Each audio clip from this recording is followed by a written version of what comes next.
Las opiniones y comentarios expresados en el siguiente espacio son exclusiva potestad de quienes lo emiten. Esta empresa televisora exime su responsabilidad o participación en los mismos.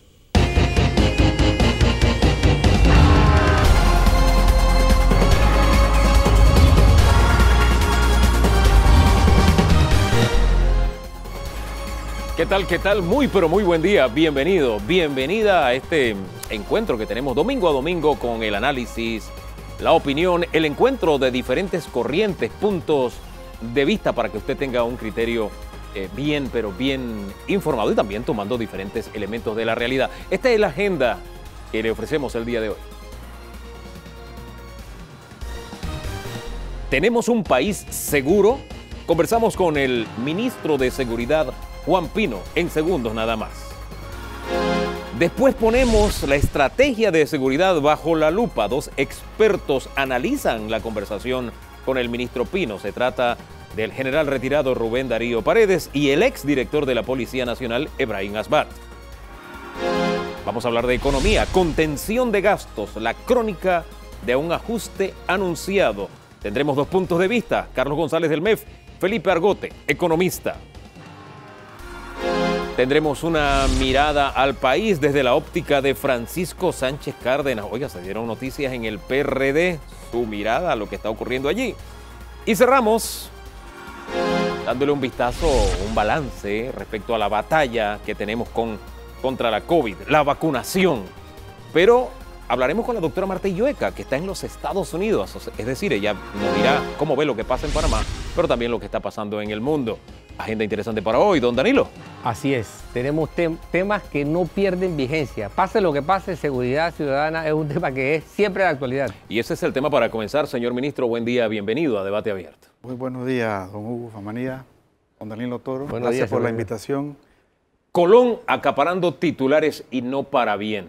Se lanza una acometida contra la violencia y a la delincuencia, el crimen organizado en Colón. Y usted lo inicia diciendo que usted no permitirá que la criminalidad impere sobre la paz y la seguridad de los colonenses. La pregunta es, ¿por qué llegó esta acometida 51 muertos después? Mire, hay que entender algo primeramente históricamente sobre Colón.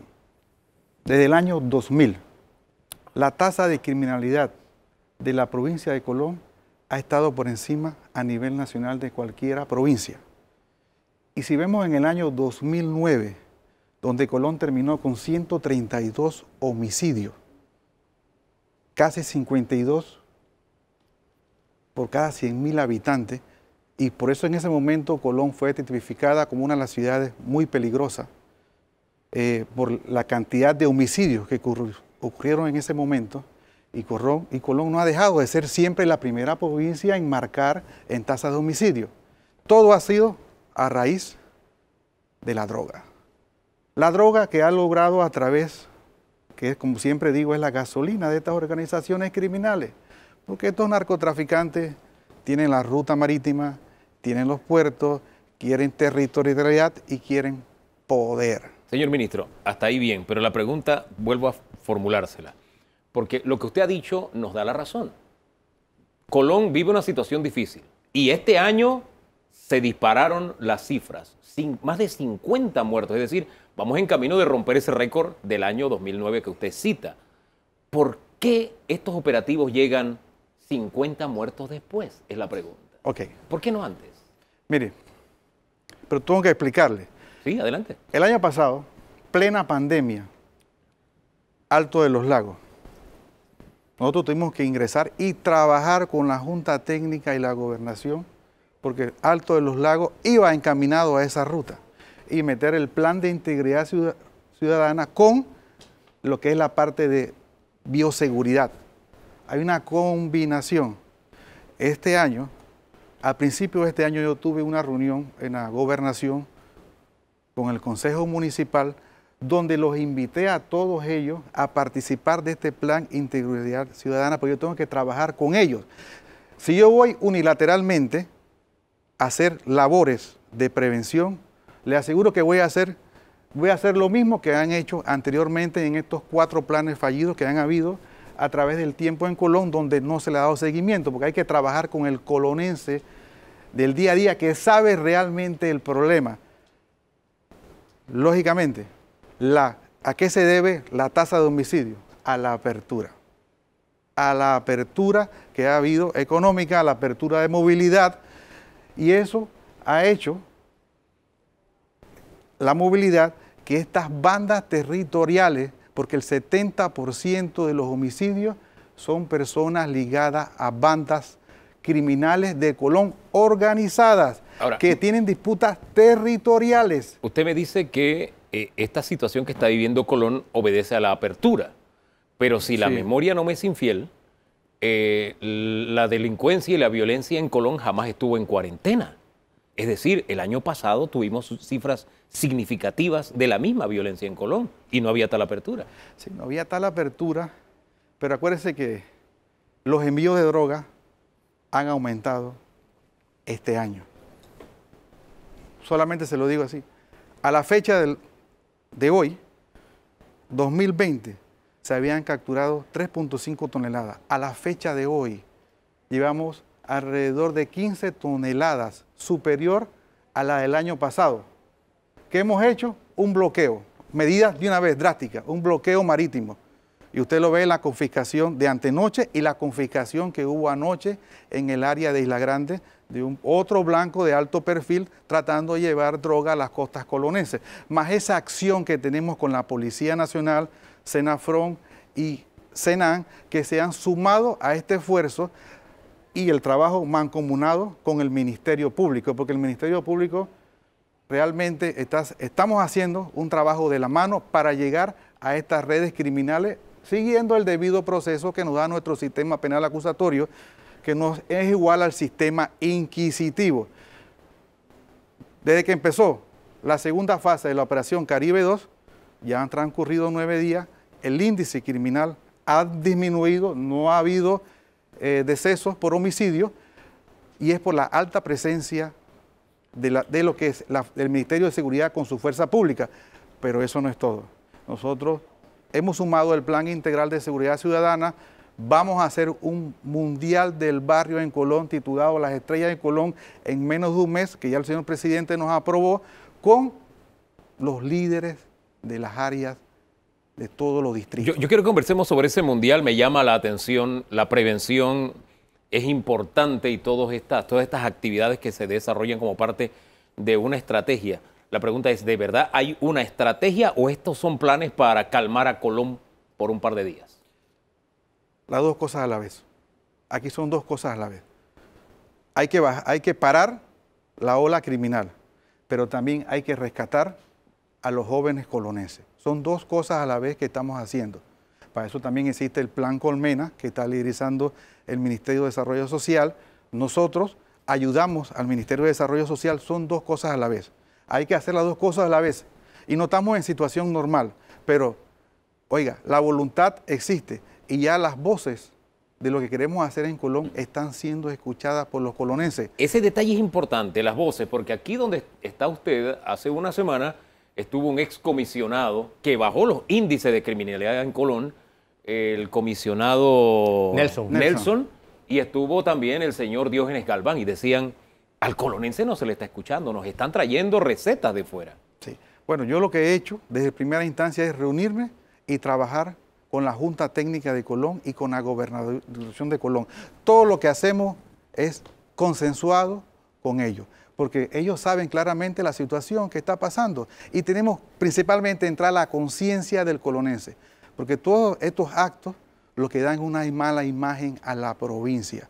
Nosotros trabajamos de buena fe y tenemos esa voluntad y ese compromiso. Y usted ve que lo estamos haciendo. Yo, en la provincia que más ha visitado es Colón, porque me interesa bajar ese índice de criminalidad y controlar estas organizaciones criminales, que la única manera de contrarrestarlas es con represión y con el Ministerio Público. Fíjese que usted dice es la provincia que más he visitado. Cuando lanzó la segunda parte de este operativo en Colón, a las 3 horas hubo un asesinato en Colón. Esa fue la respuesta del crimen organizado. No tanto respuesta. ¿No? Yo le digo a la comunidad. ¿Cómo lo ve usted? Yo lo veo como algo que ya estaba planificado, algo fortuito. Ya estaba planificado por el crimen organizado. Esto ya estaba planificado porque la persona fue buscada y la ultimaron. No fue una respuesta a esa declaración suya de guerra diciendo no vamos a negociar con pandilleros, etcétera, llevando la mano dura, ¿no? Quiero corregirte, disculpa, no es una zona de guerra. Nosotros lo que estamos haciendo es llevando más seguridad para esa paz del colonense, que se sienta el respaldo por parte del Ministerio de Seguridad. No es zona de guerra, porque sabemos que la contextura costera, geográfica de Colón, oiga, tiene una zona costera bien amplia, custodiarla no es fácil. Nosotros tenemos un bloqueo marítimo que está siendo eficiente, tenemos puntos de control. Lo que nosotros queremos es que la comunidad se sienta que el Ministerio de Seguridad está apoyando con sus componentes de seguridad y que vean integrar el plan el PIS, el Plan Integral de Seguridad Ciudadana, y traerlos a trabajar de la mano con nosotros. De tal manera, al final, ellos tienen que saber que el crimen no paga. Ayer yo llegué a Manzanillo, llegué por mar al puerto de Manzanillo, entrevisté a un marino que trabaja conversé con un marino que trabaja en un remolcador, que me dice, mire, y dio un mensaje muy positivo. Dice, yo estuve preso en Coiba, estuve preso en tal lugar, y dio un mensaje. Lo dijo, a los jóvenes colonenses, porque el crimen organizado lo que hace es reclutar a estos jóvenes. Y sabemos que estamos en época de pandemia, todo, deserción escolar ha aumentado, hogares disfuncionales ha aumentado, desempleo ha aumentado. Entonces todo está en contra por la pandemia que nadie esperaba esto. Nosotros tenemos que darle nuevas oportunidades al colonense. Bueno, la parte que le corresponde al Ministerio de Seguridad lo va a realizar. Ese compromiso lo doy en la mesa. Yo quisiera salir de Colón y enfocarme a nivel nacional, pero me quedo pensando en esto que usted habla del bloqueo a las rutas de narcotráfico. He sabido que usted bloquea una ruta, ellos buscan una ruta alterna. Y me llama la atención que sí, se han parado las muertes, que era un reporte diario prácticamente que nos llegaba desde Colón, pero esta semana cierra con 3 jóvenes allá en Chiriquí que fueron ajusticiados, una pareja ajusticiada cerrando jueves, creo que fue, ajusticiados también en la provincia de Chiriquí. Me pregunto, ¿guarda relación con que bloqueo aquí y están tomando otras rutas el narcotráfico o son hechos aislados? Son hechos aislados. A ver. Bloqueo. Nosotros, lo que nos viene al futuro es más trabajo de operaciones conjuntas. ¿Qué es operaciones conjuntas? Utilizar los recursos del Estado para trabajar en común contra un mal en común, como la creación del Centro Regional Operacional Aeronaval, que está enfocado a la lucha contra el tráfico ilícito marítimo que llega a nuestras costas. El hecho de Chiriquí, de los 3 jóvenes, los 2 hermanos y el primo que ocurrió en el área de Barú, ellos estaban en un bar, antes del hecho consumado, se los llevaron supuestamente a un área de un potrero y allá los ajusticiaron, porque los disparos se los metieron atrás de la cabeza. Lamentablemente son jóvenes, este hecho está en investigación, pero le aseguro que atrás de esto está el crimen organizado. Algo que hay que prestarle la debida atención. Ahora bien, ¿cómo está trabajando la inteligencia para detectar estas situaciones y prevenirlas? Esta semana también fue muy diciente aquí en Ciudad Capital, un tumbe a plena hora, iniciando el día, en una hora de mucho tráfico, en pleno corredor sur. Fíjese el lugar, un lugar que tiene las salidas específicas muy bien ubicadas, etcétera. Se da a una hora de gran tráfico, con gran presencia de testigos y demás. ¿Se nos ha salido la seguridad de las manos, señor ministro? Mire, no digo que se nos ha salido de las manos. Panamá es uno de los países que es calificado donde el índice delictivo y de homicidio es bastante bajo en comparación a otros países del orbe. Panamá es un país de paz. Nosotros tenemos que buscar acciones directas y la estamos haciendo con inteligencia. Y usted la ve, las operaciones que hemos hecho en Panamá contra el crimen organizado, contra la organización Bandac, los trabajos que hemos hecho en la provincia de Los Santos, Herrera, lo que hicimos, la operación que hicimos en el Caribe, en Almirante contra organizaciones criminales, y esa articulación con el Ministerio Público nos ha hecho a nosotros ser más efectivos para llegarle directamente a la raíz del problema. No solamente agarrar el que está manipulando la droga o el que está cargando. Nosotros queremos llegar directamente a las organizaciones. ¿Cómo lo medimos? Por los resultados. Más capturas de armas, más capturas de droga, más personas aprehendidas y judicializadas.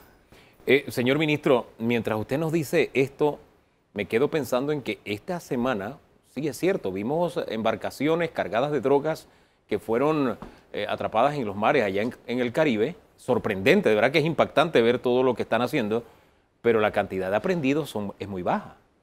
Es más, hubo varias embarcaciones que las capturaron y no tenían a nadie. ¿Qué está pasando? ¿Fuga de información? ¿Qué ocurre? No. Mire, las operaciones de interdicción marítima es un tema que yo manejo como la palma de la mano. Y de carácter nocturno, sí, son las operaciones más peligrosas que existen. Lógicamente, nosotros tenemos toda la tecnología, porque es un país que ha trabajado a través del tiempo en silencio, ha desarrollado capacidades. Y estas dos operaciones las ha hecho Panamá, con su propio avión de patrullaje marítima, con sus lanchas interdictoras de las policías Senan y Senafrón. La primera embarcación iba muy pegada a la costa. Lógicamente, ella a verse acorralada encalla. La de anoche, 4 detenidos porque estaba más lejos de la costa, así que es más fácil hacer la interdicción, acorralarlas para poder apresarlas. 4 detenidos anoche. Así que todo dependiendo cómo se dé el evento. La característica de nuestra geografía es bastante difícil. Usted decía hace unos minutos que Panamá es un país tranquilo, de baja criminalidad, pero según la Oficina de Naciones Unidas contra la Droga y el Delito, una tasa superior a 10 homicidios por cada 100.000 es considerada una tasa pandémica. La última vez que estuvimos por debajo de 9 por cada 100.000 fue precisamente en el año 2009. Es decir, tenemos una pandemia de seguridad desde ese año, señor ministro. Bueno, al día de hoy, la tasa de homicidio a nivel nacional es de 5 personas por cada 100.000 habitantes. Estamos más bajo de ese porcentaje. O sea, ¿ya superamos la pandemia, dice usted? No, no hemos superado la pandemia, pero estamos a 5 personas por cada 100.000 habitantes. Así que son cifras reales que le estoy diciendo a nivel nacional. Sabemos que hay un foco de violencia, una zona de calor, Colón, el área de Panamá, el área Panamá Este y el área de Panamá Oeste que estamos contrarrestando. Ahí tenemos el foco de calor, que nosotros estamos haciendo actuaciones directas contra esas organizaciones criminales. Pido la confianza de lo que estamos haciendo con el Ministerio Público. Los resultados se están viendo, respetando los derechos humanos, respetando el debido proceso. Señor ministro, usted habló de un PIS. ¿Realmente hay de verdad un plan nacional, una estrategia nacional de seguridad? Mire, trabajar en pandemia no ha sido fácil, don Hugo. Me tocó. Tengo que asumir la responsabilidad. ¿Por qué? Porque vinieron otros roles, sin dejar de hacer nuestras funciones normales, sin dejar de hacer nuestras funciones normales. Tanto la Fuerza de Tarea COVID, Fuerza de Tarea con Escuela, Fuerza de Tarea de Vacunación, Panamá Solidario. Tenemos la parte de inmigrantes que están pasando por Panamá. Sí. Varios escenarios a la vez. Pero el escenario de crimen, de lo que es homicidio y de orden público, lo estamos atendiendo. A pesar de que estamos en pandemia, a pesar de que tenemos problemas económicos en el país, somos conscientes, tenemos que idearnos, organizarnos y trabajar con inteligencia para atender diferentes tipos de escenarios. Pero lo estamos haciendo. No hemos dejado por ningún lado un escenario, y especialmente este escenario de los homicidios. A mí me gusta medir la opinión de aquellos a quienes usted le sirve, que es el ciudadano, ¿no? Y colgué en redes que usted nos iba a visitar para que la gente le preguntara a usted directamente, le hiciera directamente las preguntas. Voy a hacerle algunas de ellas, por ejemplo. ¿Cuándo acabará con los call centers desde las cárceles? Bueno, este es un trabajo mancomunado que se está haciendo con el Ministerio de Gobierno y Justicia. Nosotros somos apoyo del Ministerio de Gobierno y Justicia. Nosotros estamos tomando ciertas acciones, ya hemos tomado ciertas acciones, por lo menos el efecto de los drones. Ya tenemos un área que la Aeronáutica Civil vedada para volar con drones. Nosotros estamos llegando a un punto con el Ministerio de Gobierno, que es el que lidera esto, de tal manera de buscar y centralizar cómo son las comunicaciones dentro de las cárceles, porque sabemos que muchos delitos vienen dentro de la cárcel.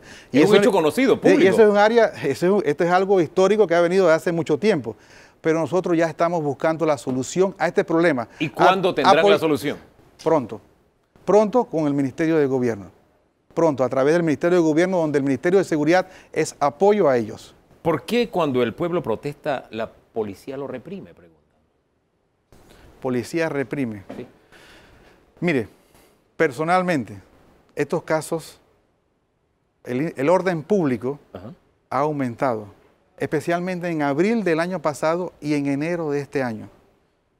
Nosotros hemos tenido un manejo adecuado, respetuoso a estos cierres, porque somos conscientes que cerrar por pedir comida o bono es diferente que cerrarme un puerto o cerrarme una vía principal donde transita el comercio, y mucho más si hay hostilidad en estos cierres. Pero usted sabe que nosotros hemos tenido el manejo adecuado, porque una vez que ocurren estos cierres, por lo menos el caso de los cebolleros en el área de Natá, yo automáticamente llamo al señor ministro del MIDA, hay la atención debida para escuchar a los productores y no llegar a ese choque. Eso es diferente. ¿Usted no cree que en algunas protestas a los policías se le ha ido, voy a utilizar una frase muy panameña, la mano en pollo? ¿Y respetando los derechos humanos? ¿No ha habido exceso de fuerza? Mire, que yo sepa, en el mundo, ningún escenario como este termina bien. Ninguno. Porque siempre, tanto de allá como de acá, hay algún problema. Siempre ha sido así. Lo mejor es evitar este tipo de escenarios. Pero vuelvo a insistir, porque este es algo que la ciudadanía, nosotros hemos tratado esto con mucho respeto. Y a veces la ciudadanía pide y está cansada de estos cierres innecesarios, cierres de puertos, cierres de vías principales, como le ocurrió en la ACP, frente al edificio de la ACP, que había un doble propósito, cerrar la entrada del puerto y reclamar a la ACP. Ya tenía más de 3 horas. Nosotros tratamos de empujarlo hacia la orilla, pero ellos fueron hostiles y comenzaron a tirarle piedras a las unidades de control antimotines. Entonces había que actuar automáticamente.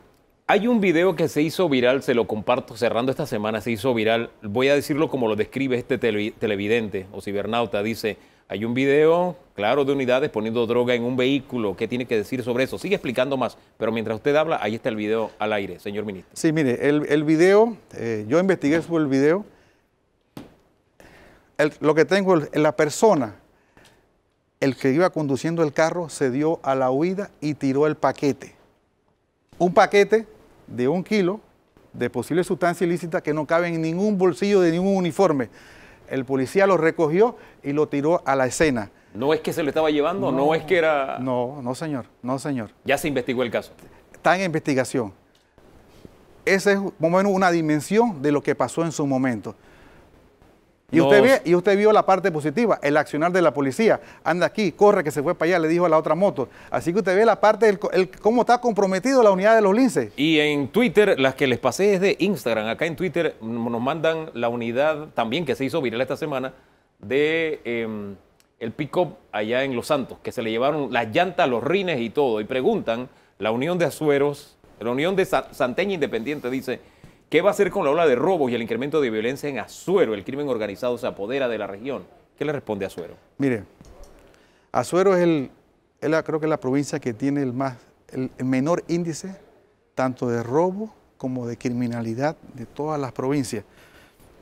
Estos casos, lógicamente hay que atenderlos inmediatamente, ver qué está pasando, trabajar con el responsable de la custodia de ese pick-up, como también con las autoridades locales. Y nosotros estamos investigando qué fue lo que pasó realmente en este lugar, porque robarle las 4 llantas a un vehículo así no es fácil. Institución, no es fácil. No es fácil. Usted sabe que no es fácil. Se nos queda en el tintero Croan, una nueva base militar estadounidense en Panamá. Falso. Totalmente falso. Es una iniciativa totalmente panameña. ¿No hay militares estadounidenses como parte de esta iniciativa? No, señor. Y lo puedo invitar al Centro de Operaciones Regionales, que queda en la sede de la Aeronaval, nosotros estamos magnificando los esfuerzos que tiene Panamá para contrarrestar un enemigo en común, que es el narcotráfico. Ya tenemos las lanchas, tenemos el centro de operaciones, una doctrina panameña, tenemos capacidades aéreas y marítimas. Disculpe, si no hay militares involucrados, militares estadounidenses, ¿por qué hubo que firmar un memorándum? ¿Y por qué estaba rodeado usted de personas uniformes que muchos de ellos, no sé, de pronto uno tiende a pensar, ¿no había militares estadounidenses en esa firma también? Me gusta esa última pregunta. Muchos me preguntaron que cuando estaba firmando yo con el señor encargado del negocio del memorándum de entendimiento, los que estaban alrededor eran militares estadounidenses. Sépanlo que eran uniformados miembros de la policía de Senan y Senafrón. ¿No había militares estadounidenses ahí? Eran soldados uniformados panameños que estaban sentados al lado de nosotros. ¿Y en qué consiste la participación estadounidense? ¿Por qué hubo que firmar en ayuda, entonces en una ayuda económica, tanto en capacitación como en equipo. Nosotros, este año, vamos a recibir más de 20 millones de dólares. Te lo digo así, vamos a recibir una donación de una patrullera nueva de 82 pies y otro avión de patrulla marítima que se va a sumar a las filas del Senan para contrarrestar y vigilar nuestra área jurisdiccional. Porque el CROAN no solamente es narcotráfico, es pesca ilegal. Sí. Tenemos que ser responsables y custodiar nuestra zona económica exclusiva y lo que es búsqueda y rescate. Señor ministro, hay muchas cosas que se nos quedan en el tintero y me quedo pensando que la respuesta que me dio sobre la acción policial allá en la administración del canal, el propio administrador del canal dijo, no tuvimos nada que ver con eso, fue la Policía Nacional. Y que usted me diga hoy que no hubo excesos, no sé, los videos eran muy fuertes, señor ministro. Le ponían la rodilla sobre la cabeza a algunas personas que uno veía desarmadas, no sé. No tengo todo el panorama, pero, ministro, ¿ahí hubo o no exceso de fuerza? No hubo exceso de fuerza. Mire, hay procedimientos y los niveles de fuerza van aumentando a medida que se está dando el escenario. Si evaluamos todo el escenario de lo que estaba pasando, no hubo exceso de fuerza. Llega un momento dado que para controlar a una persona, porque también el policía tiene que resguardar su integridad, ¿ah? Nosotros tenemos más de 45 policías este año heridos por armas de fuego, porque llegan y los reciben a bala, así como pasó en Veracruz el fin de semana. En Veracruz me impactaron un policía en el muslo, no iba llegado y le dispararon de aquel lado. Entonces tenemos que también cuidar la integridad de nuestro policía, la cual yo respaldo en sus acciones. Lógicamente, si existe un mal procedimiento, hay que investigarlo y deslindar la responsabilidad que merece. Ya de las investigaciones internas de eso hablamos con el director de la policía que estuvo aquí también en debate abierto hace algunas semanas. Gracias, le insisto, muchas cosas se nos quedan en el tintero, pero el tiempo avanza. Usted pone en perspectiva lo conversado, don Danilo Toro. Sí, hay mucho, es un temario abultado, un temario nutrido.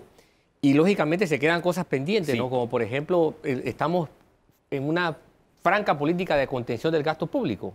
Había que preguntarse si la fuerza pública tiene tela para hacer lo que tiene que hacer. ¿La contención les afecta? ¿O le recortaron? ¿Le están recortando? Disculpe que me estoy extendiendo el tiempo y me están llamando la atención, pero... ¿Tiene con qué funcionar? Por favor. Mire, yo tengo que entender algo y tengo que estar consciente que la condición del país no es normal. Le voy a dar un simple ejemplo. El año pasado, apenas yo entré al ministerio, iba a comprar una flota de carros de 1000 carros para equipar. Llegó la pandemia. Hasta el momento no he podido comprar un vehículo para la policía. Sufrí recortes al principio de año. Ayer sufrí un recorte de 20 millones de dólares porque sabemos que la situación económica no es normal. Yo no he podido, es decir, no se ha podido avanzar según los planes estratégicos que tiene que ver la parte económica, pero eso no significa que yo me voy a abandonar o no voy a hacer lo que nosotros sabemos hacer dentro de las instituciones de seguridad, porque pronto saldremos de esta pandemia, vendrán mejores momentos, pero yo tengo que comprender también la parte económica de mi país, porque todos los países están siendo afectados económicamente. Señor ministro, el tiempo se nos acabó. Gracias por haber estado acá en Debate Abierto, iniciando el programa de hoy. Una pausa y lo conversado con el ministro lo ponemos en perspectiva en segundos con Ebrahim Asbat y Rubén Darío Paredes.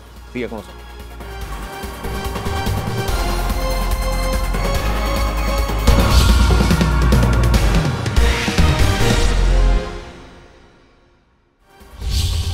Avanzamos en debate abierto, tal como le dijimos, nos acompañan dos expertos en el tema seguridad. Está Rubén Darío Paredes, general retirado. Bienvenido. ¿Qué tal? ¿Qué tal? Mucho gusto de estar aquí con ustedes. También Efraín Abad, exdirector de la Policía Nacional. Bienvenido. Gracias. Usted estuvo en esta trinchera, cuando se fundó esta trinchera, haciendo memoria, don Efraín. Hombre, bienvenido a su casa. Señores, ¿qué les dejó, qué sabor de boca les dejó la conversa? Ustedes estaban ahí observando la entrevista al ministro de Seguridad. ¿Qué les dejó la entrevista a ustedes? A mí me pareció que él estuvo bien. Me pareció Pino estuvo bien, el ministro. Sin embargo, son ministros con muchas ataduras. Cuando uno es de formación militar y entra en el círculo político, tiene confrontaciones con su propia formación. Cuando uno es estudiante, poco se atreve a decirle a un superior dónde está equivocado. Entonces, ayúdame a entender eso más. Sí, lo que está pasando, a mi modo de ver, es que cualquier ministro, como pasó con Betancur, excelente persona también, tienen dificultad para decirle al presidente de la República, vamos mal por aquí. ¿Y vamos mal en seguridad? Vamos mal por seguridad, claro que vamos mal. Está hablando el zapatero del zapato. Gracias. Porque usted fue militar y le tocó entrar al círculo político. Me tocó, ¿verdad? Usted tuvo pero esa el dirigente era otro hombre, que era Omar Torrijos, ¿no? Que te invitaba a pero nos sirve en contexto entender esto de poder decirle a tu superior que las cosas van mal. Usted en su momento le podía decir a Omar Torrijos que las cosas iban mal. Un ejemplo muy rápido. Me dice una vez con otro ministro, ¿sí? Tumba todo el cítrico de Chiriquí, siembra caña porque el azúcar es el precio mundial ideal. Ese naranjal no está produciendo, no es económico. Eran 15.000 árboles de naranja. Pero la orden me la dio a través de otro ministro, ¿verdad? Entonces yo llamé al general Torrijos. Y le dije, mire, comandante, usted me ha dado esta orden así con... Dice, hombre, perdone, yo debí darle esa orden directamente a usted. Pido disculpas, Paredes, me dijo Torrijos. Yo, no, el problema no es ese, mi comandante. El problema es que creo que usted está equivocado. ¿Usted está seguro? ¿Usted tiene alternativa? Yo, sí, yo tengo alternativa. Yo quiero presentársela. Si usted, después que usted me escuche, usted insiste en esta orden, cuente conmigo con todo mi entusiasmo. Pero usted tiene que escucharme. Véngase a Panamá, yo estaba en Santiago. Vine acá a Panamá y nos reunimos al día siguiente. Después que me escuchó, dice, echa para adelante, Paredes. Hombre, partamos con que Potrerillos, ya casi Tierra Alta no es área cañera. Vamos a partir por ahí. Pero bueno, creo que el ejemplo sirve y para quienes son de las nuevas generaciones, el general Paredes en su momento fue ministro de Desarrollo Agropecuario en los años 70, ¿no? Y a usted, vamos a otra óptica, porque usted estuvo al frente de la policía, pero usted tiene la óptica del civil. ¿Qué sabor de boca le dejó la entrevista? Y si usted piensa, como el general, que estamos mal en materia de seguridad. Yo, en mi opinión, sí veo a un ministro de Seguridad bien intencionado. Creo que sí trató de responder todas las preguntas que le hiciste. Quizás no tenga todas las respuestas. Estoy seguro de que es cierto lo que dice el ex coronel Paredes, en el sentido de que a veces es muy difícil exponer pues, cualquier plan que se pueda tener cuando se está enfrente de las autoridades civiles, etcétera, por el tipo de la formación. Eso es factible. Sin embargo, muchos de los temas que tú mencionas, es decir, que la gente pide una respuesta inmediata, no existe. Es decir, pretender creer que cuando hay una alteración al orden público y tienes a 200 policías, a alguno no se le va la mano, es muy difícil de controlar y eso es verdad. Va a tratar de controlar la situación, de impedir, pero algún nivel de abuso, diría yo no abuso o extralimitación, se puede producir en el ajetreo ese y en la animosidad, en el insulto verbal. Digo, de lado y lado tenemos seres humanos, entonces alguno se podrá sentir alterado, ofendido y poder tomar una acción un poco más allá de los procedimientos. ¿Usted no ha visto escenas extremas de parte de la policía en el manejo de creo que ha habido, protestas? Sí lo he visto, pero creo que más que nada tiene que ver con un problema de entrenamiento. no tiene que ver con un problema de una iniciativa así vengativa o propia de hacer daño, sino por falta de procedimiento. Y se nota cuando tú tienes 10 personas tratando de controlar a uno, eso es una falta de procedimiento profesional en una situación de estas, ¿no? Y eso es lo que sí he observado que hay y que pues tiene que mejorar, ¿no? Situaciones como esas se van a dar en Panamá constantemente, así que es mejor profesionalizar a la policía para saber que eso. Lo bueno de todo esto es que ahora sí las autoridades civiles tienen que participar en estos eventos porque la policía está ahí para una función de garantizar seguridad o para impedir que se salga de la normalidad una situación crítica en un momento. Pero es la autoridad civil la que tiene que estar presente ahí y tratar de buscar una salida o una negociación o un mecanismo que pueda resolver la situación crítica de la población que reclama generalmente reclamo de agua, sí, reclamo ahora es de bonos y de bolsas de comida, pero en general son temas de carácter comunitario, la mayoría de las reclamaciones. Pero vamos al tema seguridad en general. Fue tajante el general al decir, vamos mal en seguridad. ¿Usted qué dice?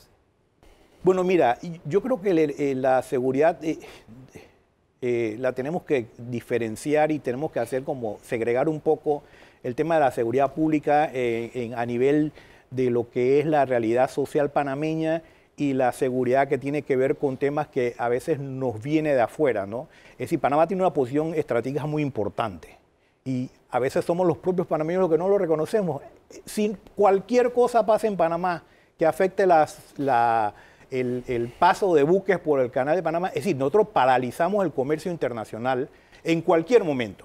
Entonces, es una posición estratégica de suma importancia para el mundo, no solamente para Panamá. Entonces, nosotros tenemos que asumir una estrategia de seguridad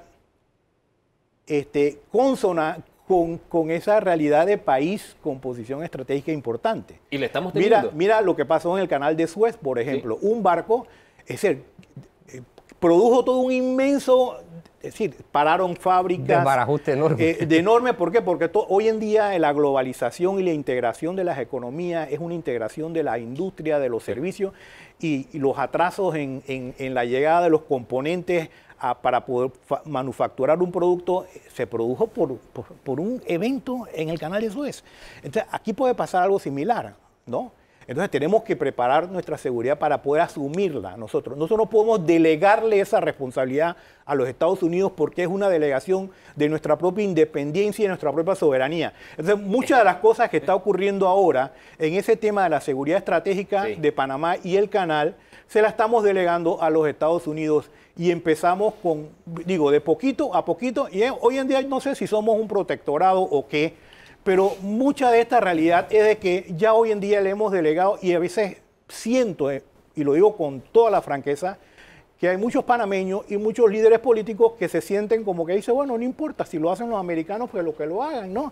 Y no se dan cuenta. Usted lo dice en el marco del CROAN, esto que me está... No solamente en el marco del CROAN, yo te lo digo porque en el tema, por ejemplo, del mar territorial, aquí hablo de la zona económica está fuera de cualquier posibilidad de que el gobierno panameño o el Senan tenga la capacidad de controlar. Aquí estamos hablando del mar territorial. El mar territorial panameño está controlado por los guardacostas de los Estados Unidos y es una realidad fáctica, eso no tienen que inventar nadie. Que en un momento dado tuvo que ser así porque no teníamos la capacidad, es otra cosa, pero que después de 30 años todavía el mar territorial esté controlado por los guardacostas de los Estados Unidos, yo creo que es algo vergonzoso.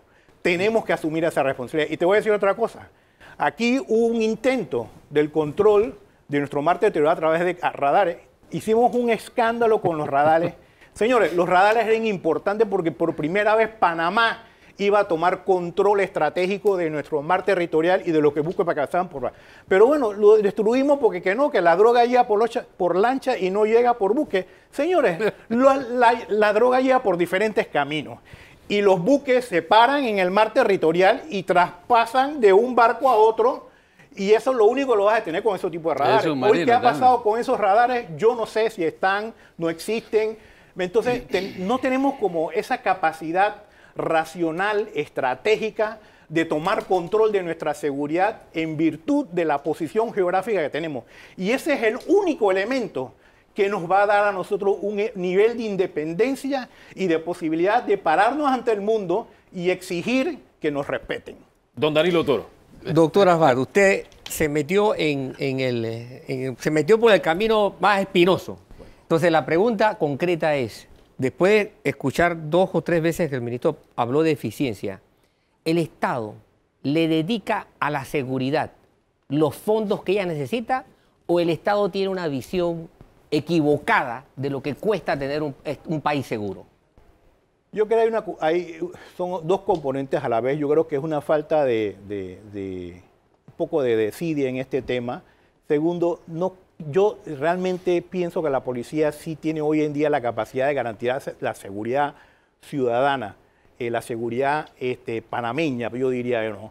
Lo que sí estamos enfrentando problemas son con los temas internacionales, lo que es el tema del narcotráfico internacional, el tema relacionado con la inmigración ilegal, el tema relacionado con el contrabando o las marcas falsificadas, etcétera. Son temas de carácter internacional que por el hecho de que estemos en una posición privilegiada, estratégica, esos problemas llegan aquí. Ahí es donde tenemos, ahora la cibernética va a ser otro de los grandes problemas. Tenemos que ir preparando sobre esas nuevas modalidades internacionales, que es lo que nos va a garantizar un control. Singapur lo ha podido hacer, señores. No es que no es algo que, y siendo un país pequeño, entonces, nosotros lo podemos hacer, pero con gobierno fuerte. Tenemos que poner la atención a esos temas y ver cómo se va. Hay ciertos temas que no lo vamos a resolver. El narcotráfico no se va a resolver como un problema, no nos engañemos. Y el narcotráfico, nosotros somos una víctima por nuestra posición geográfica. Y los Estados Unidos lo tienen que entender de esa manera y no exigirnos a nosotros más de lo que nosotros tenemos capacidad para hacer. Porque en Estados Unidos nadie ha hablado. Aquí la producción de la droga ha aumentado en Colombia enormemente. Y segundo, en Estados Unidos, a pesar de que ahora capturan 15 toneladas o 20 toneladas, en Estados Unidos no se ha visto afectado en lo más mínimo el mercado de la droga. Entonces, explícame tú, sí. Es decir, poniendo muertos, teniendo toda esta debilidad y miedo.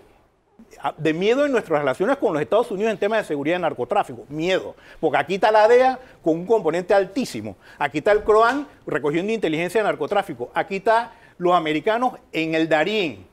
Aquí están los americanos en el aeropuerto de Tocumen. Aquí están los americanos en los puertos panameños. Y todavía el problema no se resuelve, pero ha habido una delegación de una responsabilidad de seguridad por parte del gobierno panameño, de todos los gobiernos panameños, y quien realmente está hipotecando al país. Y hoy en día podríamos decir que somos una especie de protectorado. Porque ya no es quedar bajo el paraguas del Pentágono. Ahora es ser un protectorado, porque están en todo. Ahora, general, atendiendo eso, ¿qué vemos? Vemos que Colombia toda la vida ha hablado de 200.000 hectáreas de coca sembrada.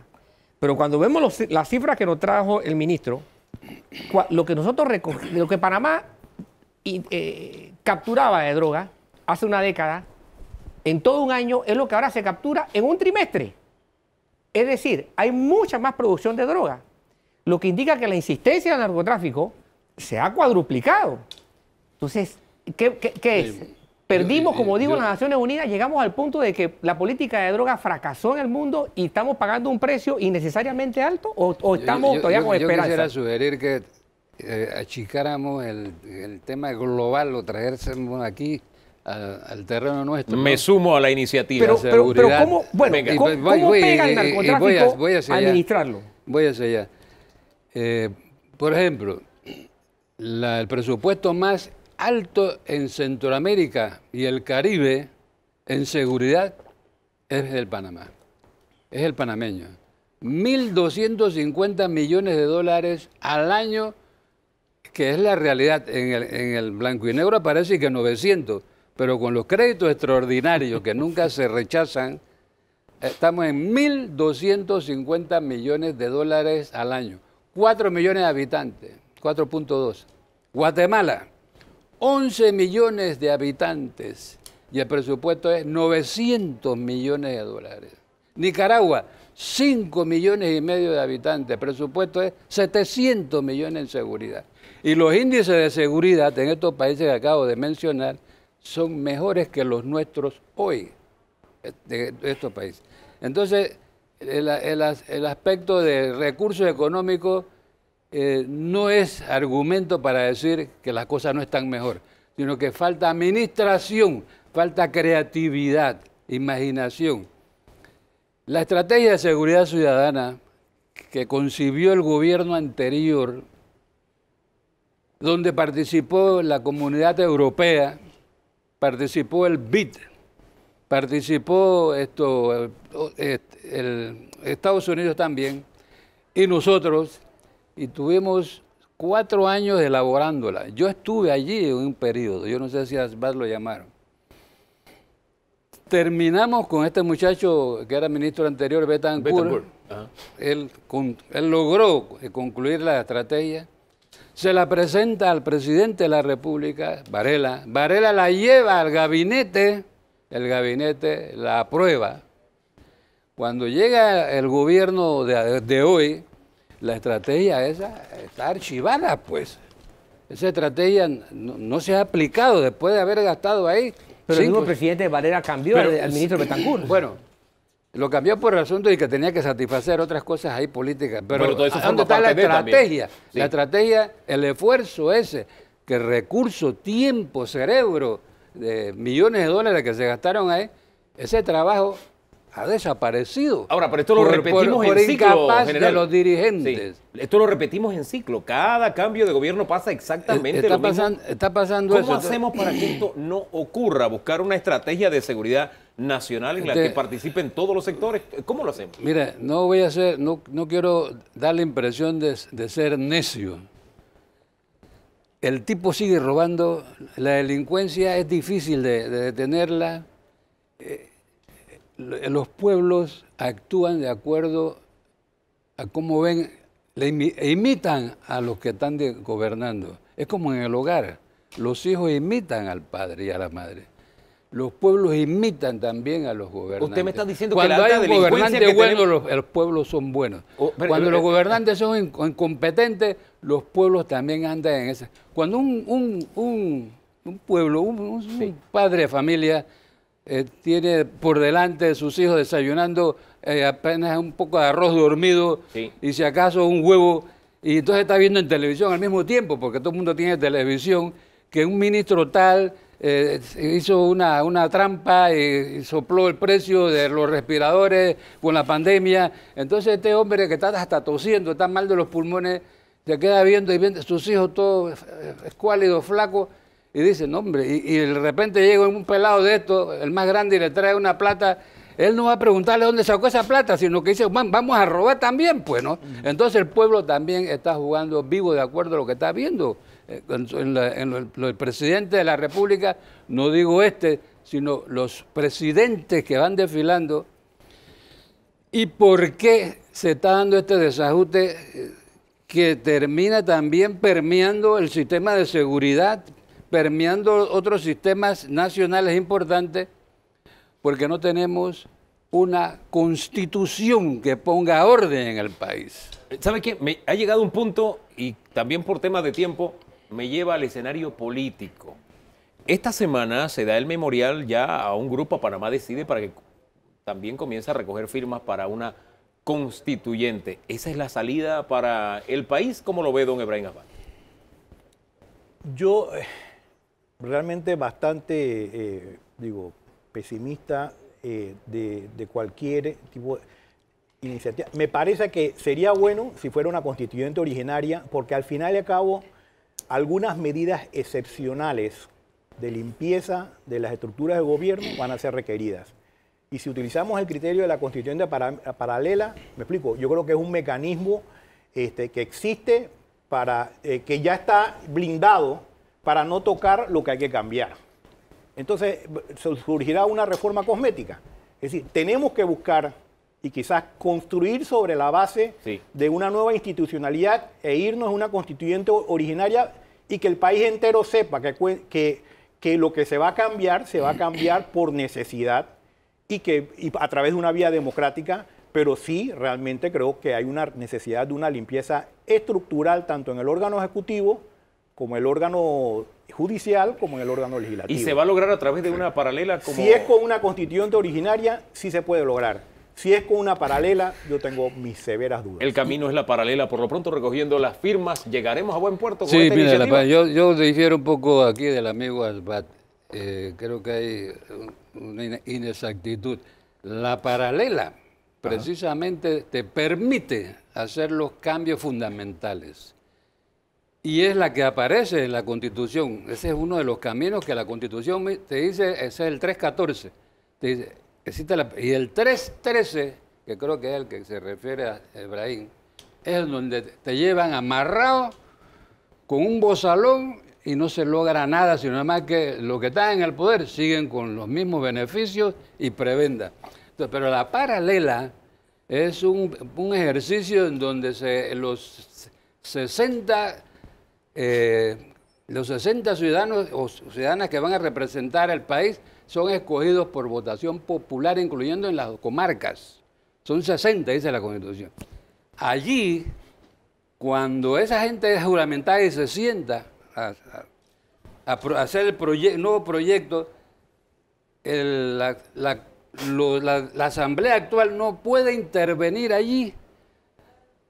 Y tampoco ellos pueden intervenir en la Asamblea actual. Entonces ellos tienen libertad de presentar un proyecto fresco, libre, y es el que va a referéndum. Ahora, ¿es Un propósito, dos caminos. ¿Es alto, don Danilo. ¿Es alto o bajo el riesgo de tener reformas cosméticas? Ahora, en este momento. Bueno, el presidente de la República, en el primer paso, que creo que fue un paso que le hizo mucho daño, de ahí no ha podido levantarse, fue cuando él trató de meter esa reforma por 2 legislaturas, que fueron rechazadas de plano, ¿no? Sobre todo por la juventud estudiosa.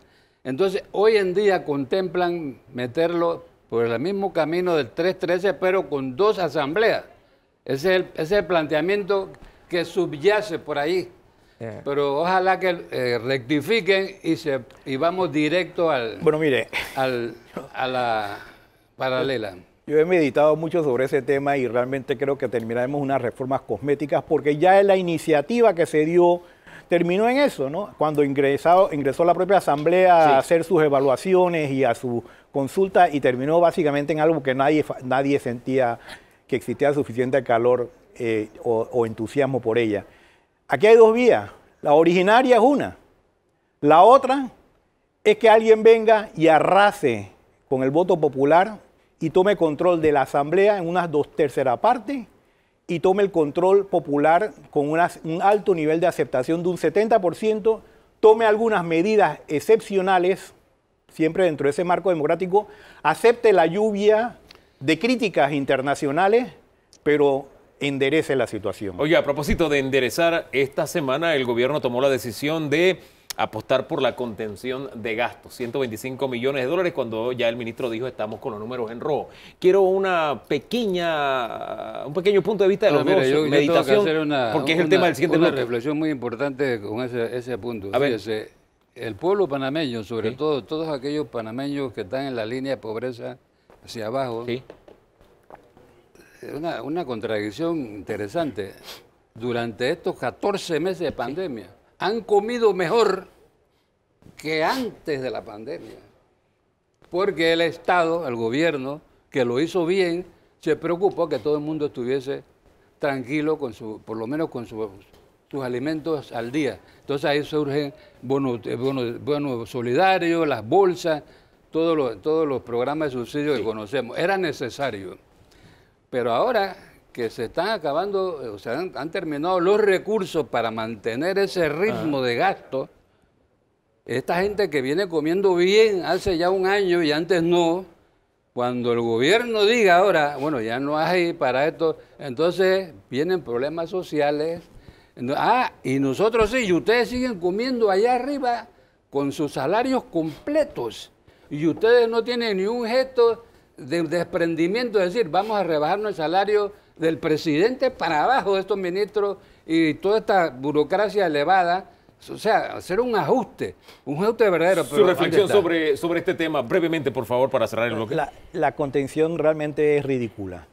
Para un país que tiene un presupuesto de miles de millones de dólares, 125 no representan ni el 0.01% del presupuesto nacional. Así que con ese cuento a otro lugar. Cerramos aquí. Gracias. Se nos acabó el tiempo. Es más, nos pasamos. Gracias, don Efraín. Gracias, señor Paredes, por haber estado esta mañana. Seguimos hablando del tema económico, contención del gasto. Tenemos el punto de vista oficial, también tenemos el punto de vista independiente, pero luego de la pausa, aquí en Debate Abierto.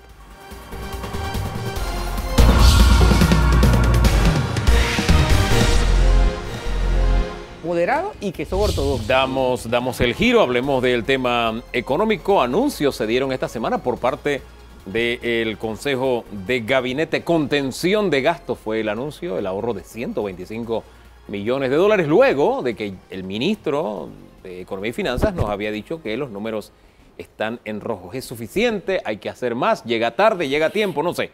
Eso vamos a ponerlo sobre la mesa con nuestros dos siguientes invitados. Nos acompaña el economista Felipe Argote. Bienvenido. Gracias por la invitación. Y también don Carlos González del MEF. Usted es el director de presupuesto, ¿no? Así es. Director nacional de presupuesto. Y gracias por la invitación. Don Felipe, comencemos con usted primero. ¿Es suficiente lo que se ha hecho? ¿Llega a tiempo esta decisión?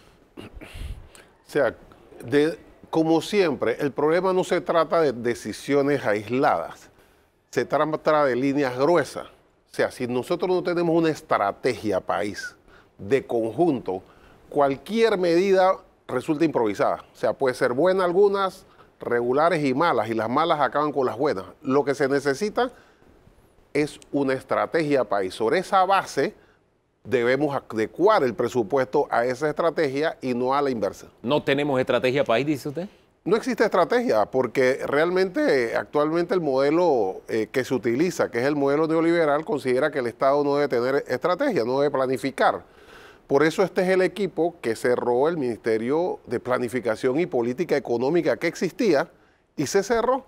Ahora no hay planificación. O sea, hemos visto una serie de medidas, de planes, listado de cosas, pero una estrategia no existe. Ahora, ¿esta medida, para tomar sus propias palabras, es buena, es mala, es improvisada? Yo creo que es improvisada, porque la situación no empieza aquí. La situación empieza desde mucho antes, desde que se hace el presupuesto.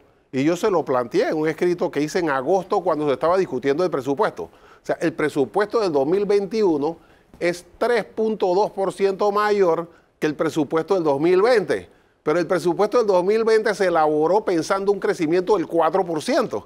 ¿Cómo es posible que se espere un crecimiento superior a ese 4% de 3.2 cuando ya en agosto Héctor Alexander decía que calculaban que el Producto Interno Bruto iba a caer 9%, que cayó más del doble? Pero si tenían esa perspectiva, ¿cómo iban a hacer un presupuesto mucho mayor que el del 2020? Ayúdenos a entender ese panorama, señor González. Hombre, muy sencillo. La verdad es que no hay improvisación, hay una clara visión de hacia dónde tenemos que ir y los ajustes que se tienen que hacer. Lo que hay es una gradualidad, porque lo que está viviendo nuestro país y el mundo es inusual. No tiene antecedentes y hay que ir descubriendo cómo es que se comportan no solo los elementos sanitarios, sino también las propias economías. De esa manera, sí, es verdad, en marzo del año pasado nos sorprende una pandemia mundial, pero en un momento en que nosotros habíamos empezado una reactivación de la economía y marcaba positivamente hasta ese momento. Sin embargo, esta pandemia obligó al confinamiento total. El confinamiento total equivale en una fábrica a apagar las máquinas. Ciertamente eso tuvo un impacto, tuvo sus consecuencias en la economía, en la dinámica que traía la economía.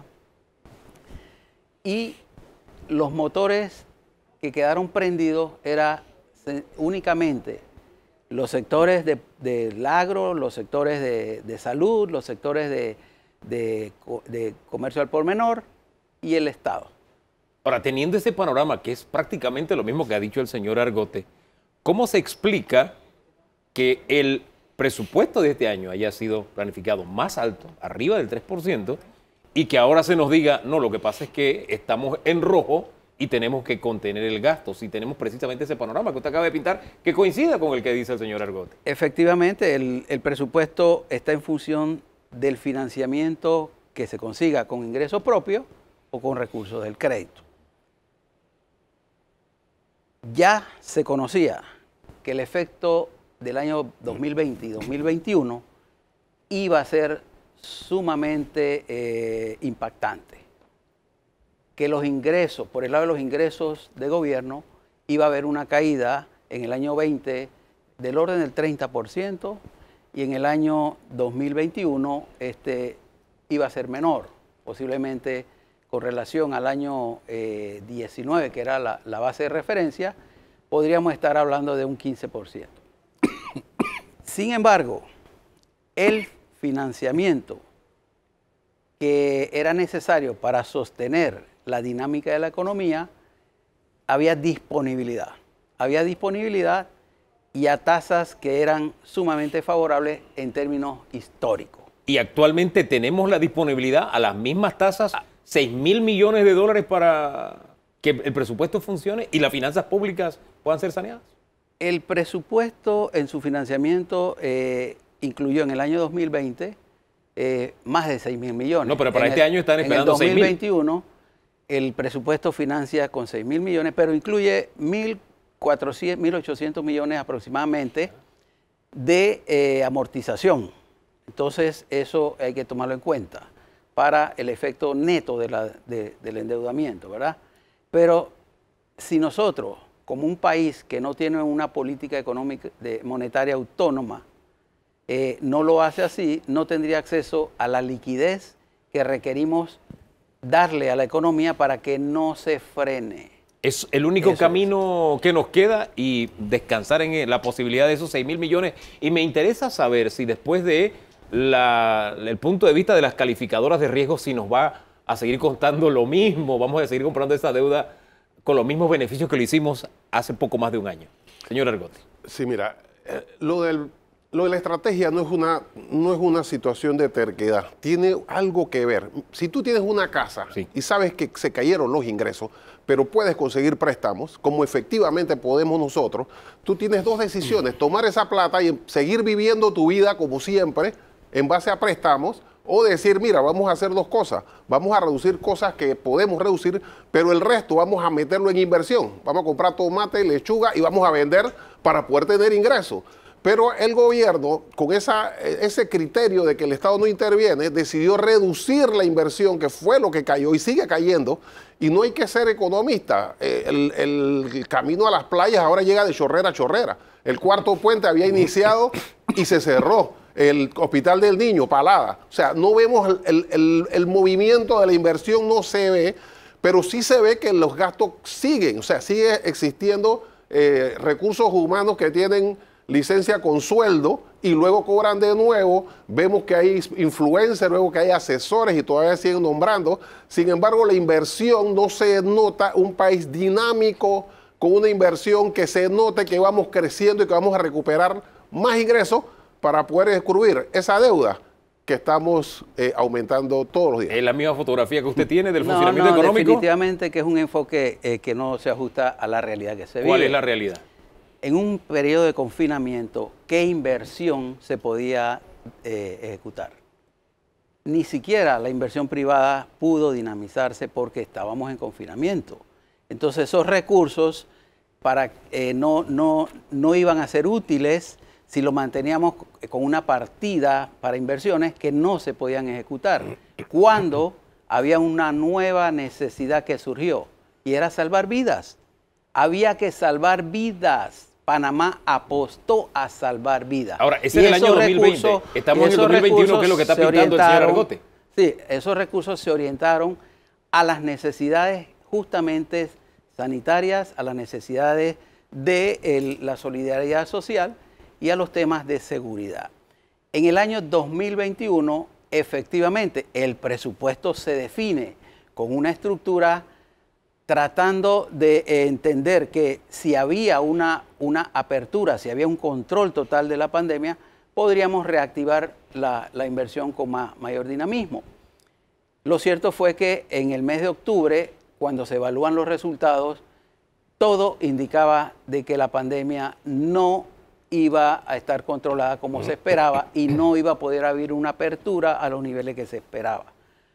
Se tuvo que nuevamente hacer un ejercicio de reestructuración dinámica, es decir, reasumir los recursos que estaban autorizados en el presupuesto, agruparlos en una fuente que permitiera entonces garantizar todas las medidas sanitarias necesarias y el apoyo que iba a seguir necesitando la comunidad. Disculpe, don Carlos, que el tiempo se está avanzando y quisiera que llegáramos al escenario que nos plantea hoy el señor Argote, porque todo esto es la historia que hay de fondo para llegar hoy. Y lo que él ve hoy es que seguimos gastando en funcionamiento poco dinero en inversión, y si destinamos todo el dinero a funcionamiento y no invertimos, no se va a mover la economía. Bueno, lo que pasa es que el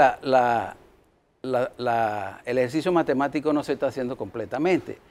¿Cómo estamos financiando estos gastos? Fueron con ahorros que estaban ya autorizados en el presupuesto. Lo que pasa es que ese ahorro no va a una caja, sino que va reorientado a otras necesidades que son necesariamente hay que atenderlas. Bien, ahora, el presidente anuncia una adición a la contención de 125 millones. Así es. No llegamos todavía al 2%, con lo anterior, no llegamos al 2% del presupuesto. Yo me puse a hacer una lista y la pregunta mía es, ¿qué es más fácil? ¿Trabajar sobre esto o sencillamente, ya que se trata del presupuesto del Estado, no del gobierno, del Estado, acaso medidas como, por ejemplo, ¿sabe qué? El que quiere tener celular, que se lo pague.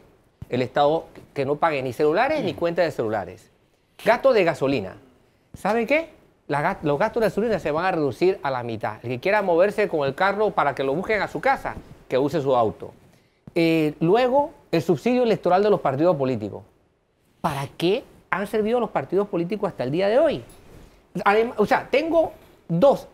Aquí tuvimos, ¿recuerdas, Hugo? El debate entre gente que estaba en la asamblea que tenía licencia con sueldo sin hacer nada. Entonces, cuando yo vi las 10 cosas que yo mismo escribí, yo dije, pero si aquí salen más de 125, podemos ahorrarnos varios centenares de millones de dólares aquí. ¿Han hecho ustedes ese ejercicio? ¿Cómo poder llegar allá sin necesidad de entrar en una contención? Sí. Bueno, muy interesante la reflexión.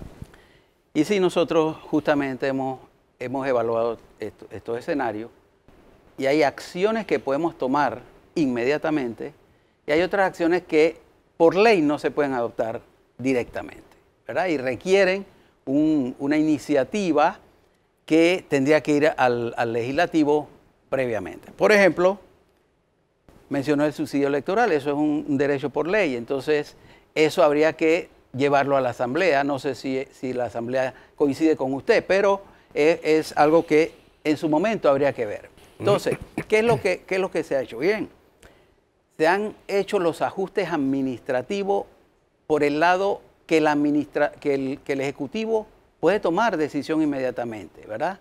Y lo otro es justamente coincidiendo de que estamos en el punto en que pudiéramos tener una muy buena ventana de oportunidad para las inversiones, no se está tocando las inversiones.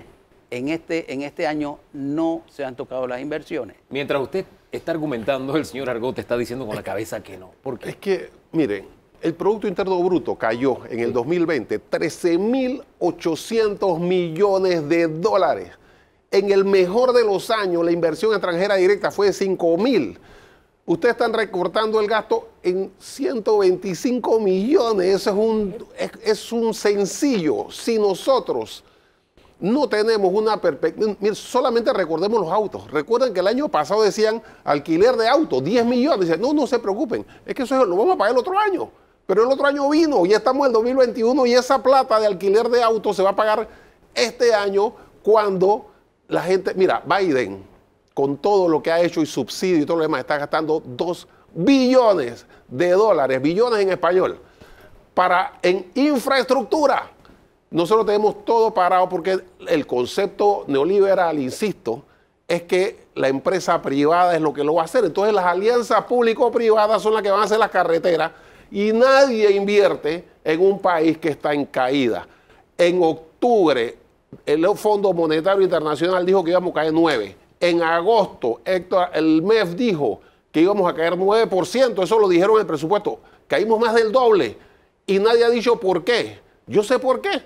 Porque le pusieron $100 a cada persona cuando debieron mantener el tejido social, las empresas pequeñas y grandes, y ahora no tendríamos ese hueco tan grande porque la economía no hubiera caído tanto. Ahora bien, en medio de todo este panorama, el panameño lo que está esperando es que se reactive la economía. Yo quiero trabajar. La inmensa mayoría, hay quienes tienen otro pensamiento, pero la inmensa mayoría, yo quiero trabajar.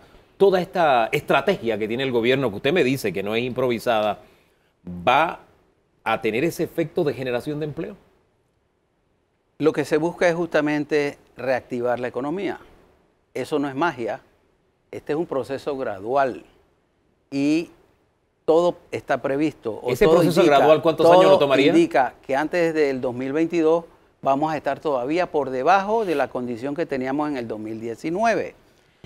Ese proceso gradual puede ir extendiéndose en una forma que la economía pueda sostenerse a un ritmo de 5% de crecimiento hasta el año 2025, donde se estarían creando las condiciones para un crecimiento mayor al 5%.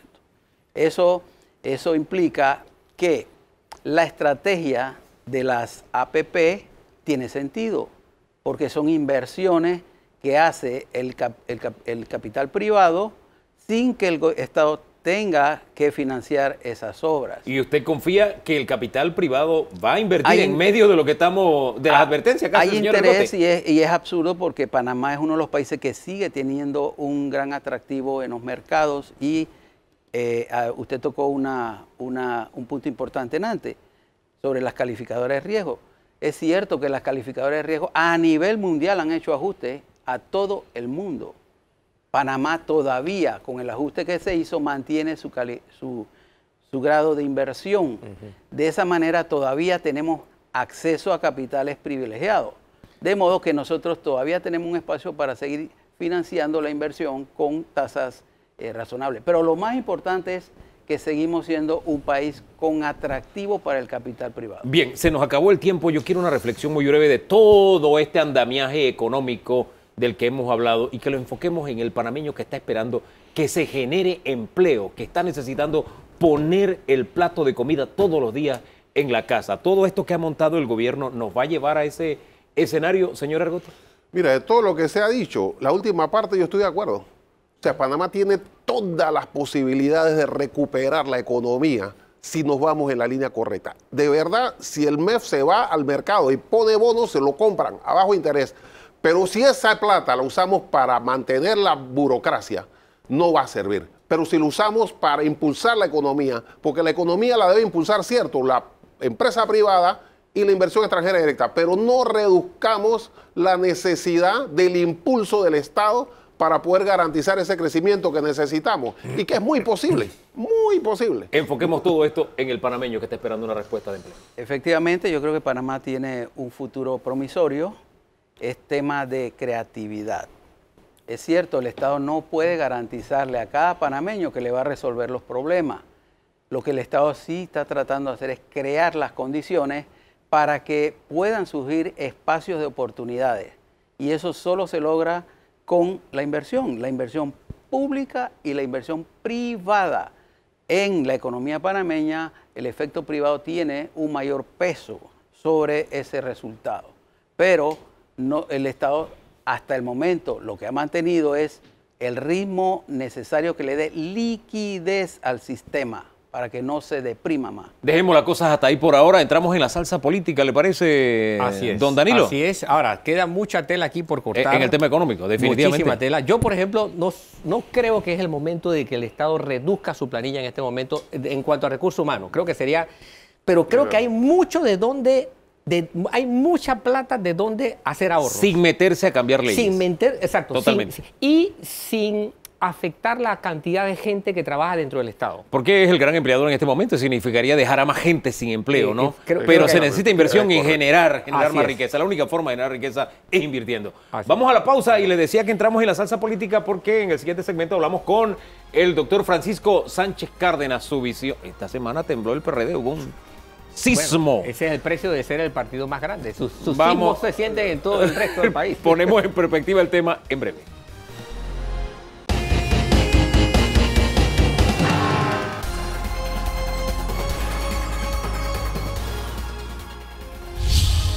Se lo anunciamos, el doctor Francisco Sánchez Cárdenas nos acompaña y hablamos de una variedad de temas con usted, doctora. De aquí en adelante, buenos días, bienvenido. Gracias, muy amable por la invitación. Se activó el PRD esta semana, ¿de buena o de mala manera? ¿Cómo lo ve usted?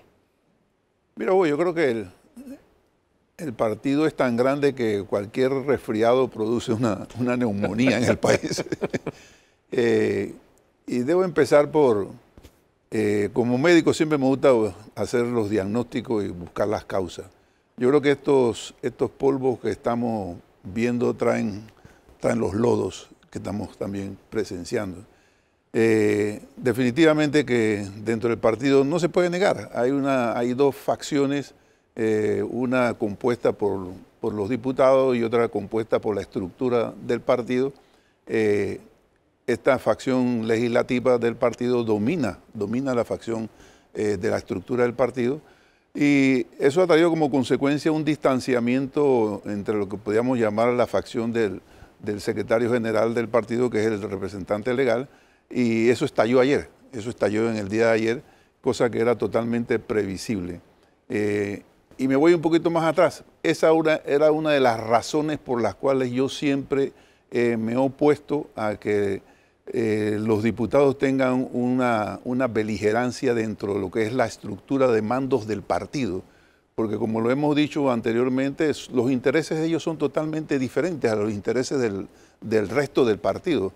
Y lógicamente ellos aprovechan las oportunidades que tienen para sacar el mejor provecho, perdonen la redundancia, de su relación con el Ejecutivo. Y definitivamente el Ejecutivo hoy día no tiene ningún tipo de problema con la campaña, con la bancada legislativa, y no tiene problemas con el resto de la estructura dominada por la bancada legislativa dentro del partido. Ahora, entonces eso ha traído como consecuencia este distanciamiento que yo creo que le hace un daño al partido, le hace un daño al país y le hace un daño al propio Ejecutivo. Ahora, esto que sucedió el jueves en la noche ya traía sus síntomas. A inicios de abril, el señor Pedro Miguel González habló de ese resquebrajamiento y prácticamente criticó a la actual administración, al actual gobierno. Este divorcio como que se veía en el horizonte ya. ¿Cómo no? Eso se veía venir desde hace mucho tiempo. Mira, en política, no sé si yo entiendo más la política o los otros la entienden mejor que yo. Cuando en política tú coges la costumbre de hacer alianza con cualquiera, negociar con cualquiera para llegar al poder, te pasan estas cosas, ¿verdad? Pedro Miguel le está pasando esto, y yo conceptúo que Pedro Miguel es un torrijista nato, un miembro del partido nato, pero yo conceptúo que esas alianzas que se hacen con el ánimo de llegar al poder, como fue en la última escogencia del Comité Ejecutivo Nacional, son las consecuencias que está pagando Pedro Miguel hoy día. Ahora, ¿qué es lo que hay que hacer? ¿Qué es lo importante? Yo creo que tanto la parte de la bancada, la parte del secretariado general del partido y el ejecutivo que pertenece al Partido Revolucionario Democrático deben sentarse en pro y beneficio, no solamente del partido, en pro y beneficio del país. Es un país que está en una situación económica desesperante. Lo menos que puede esperar ahora mismo es una turbulencia dentro del factor más importante de poder, que es el Partido Revolucionario Democrático. Ahora, por la forma en que están corriendo las aguas, llegaremos a ese entendimiento y tomando en cuenta que usted habla de la bancada, pero en la bancada no hay una unidad monolítica, para utilizar un término muy propio de los perredistas. Ahí también la bancada tiene sus diferentes liderazgos. Las bancadas son bancadas, son compuestas por diputados que, vuelvo a repetirte, ellos tienen su propio interés. ¿El interés cuál es el interés principal de los diputados? Crear las condiciones para reelegirse. no importa con quién se tenga que negociar. Y eso es parte del juego político, pero eso no debe introducirse en el manejo administrativo, ideológico, programático del partido. Que ahí es donde está el error. El error central es ese. Y por eso fue que a mí me silbaron en un congreso cuando dije que esas cosas no podían pasar, que esas cosas debíamos detenerlas. Y las consecuencias las estamos viviendo hoy día.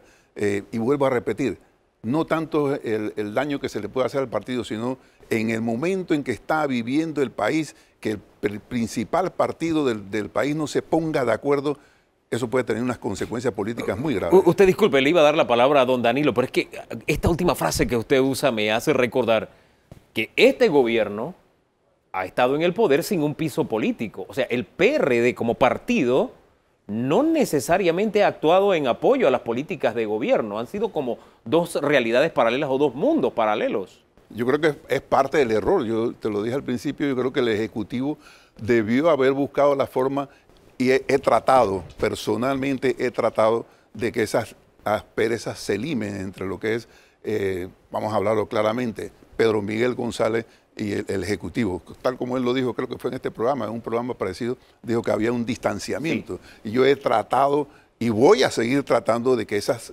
asperezas se limen, porque yo conceptúo que es importante para el país, sobre todo en una fase donde estamos viendo cómo la economía empieza a despegar. Nosotros no podemos caer ahora en traer ingredientes que tiren hacia atrás esos progresos. Doctor, efectivamente, yo le he leído varios artículos a usted en lo que ha sido crítico, pero un crítico planteándole preguntas relevantes al partido sobre su papel, su identidad, su carácter, su dirección. Además de que ahí tenemos un PRD en facciones, cosa que es raro, porque el PRD nació con facciones. Se hablaba de la tendencia como algo natural, pero había cierto grado de comunicación a lo interno. Siempre en el CEN había empresarios y había gente de izquierda. Y uno veía al PRD asumir posiciones. Ahora no. Ahora uno ve al PRD confrontando al PRD. La pregunta es, esto sin duda alguna va a debilitar al Ejecutivo, porque no tiene el piso político que decía Hugo. ¿Cuánto espera el PRD entonces poder garantizar un escenario político estable para este gobierno, sin hablar de lo que vaya a ocurrir en mayo próximo? Yo siempre he pensado, y desgraciadamente nunca logré introducir ese concepto en el partido no debe ser de oposición. El partido debe ser un catalizador, debe ser un fiscalizador, establecer el balance, de tal manera que el gobierno del partido haga las labores que tiene que hacer en pro y beneficio del país. Eso, por eso que tú dices a veces, ya me han catalogado dentro del Ejecutivo. Algunas personas me han catalogado de conspirador contra el partido, porque no se entiende. Muchas personas en el partido creen, o quizás eso quedó de la reminiscencia con los militares, muchos creen que hay que ser totalmente y 100% colaborador con el gobierno y que eso es lealtad. Yo no creo que eso es lealtad. Yo creo que si un gobierno mío está haciendo algo que yo conceptúo que va en contra de los beneficios del país, yo tengo que decirlo. Y eso no es conspirar contra el gobierno, al contrario, eso es para que se rectifique el andar. Si nosotros no hacemos eso, si este país no está acostumbrado a la reelección de poderes, ¿verdad? Las posibilidades de nosotros llegar al poder con esta actitud que se está teniendo hoy día, mantener ese poder en el 2024 se aleja exponencialmente, ¿verdad? Porque el partido tiene que ver el panorama como el órgano que va a ayudar a solucionar los problemas del partido, no los problemas personales de cada uno. ¿Y así lo está viendo el país? Las encuestas que yo he visto últimamente me informan, que me dan la impresión de que no estamos muy bien. No hay nadie que esté bien. No hay ningún partido político que esté bien. Pero nosotros que tenemos el partido mayoritario deberíamos estar mejor de lo que estamos. Y no lo estamos. Entonces, si no vemos ese panorama, si no vemos... Y no importa las elecciones. No importa, ni importan las elecciones. Lo que importa es que cada vez el país vaya avanzando mucho más. Y eso es lo que yo no estoy viendo que estamos viendo. Estamos viendo si me voy a reelegir, si me van a dar contratos, y eso le hace daño enorme al país. Ahora bien, el PRD siempre se ha distinguido por tener liderazgos claros. Y en las coyunturas también uno ve en el horizonte liderazgos claros. Esta es la primera vez en que yo me quedo pensando, ¿quién como líder sale ganando de lo que está pasando, de este estremecimiento del PRD? ¿Quién usted vislumbra en el horizonte? Este es el que toma la batuta y sigue. Voy a decir algo que va a pensarse, no va a gustar para algunos. Pero en la situación que se encuentra el partido, se necesita una guía orientadora, una guía que tenga el poder necesario para unir toda esa fuerza. Y aquí el único que lo puede hacer es el presidente de la República. Aquí ahora mismo no hay ninguna otra persona en estos momentos, ¿verdad?, que pueda llevar al partido a una unión. Y el presidente, con todos los frentes de batalla, ¿usted lo ve tomando la batuta del partido político? Eso es lo que yo espero que él haga.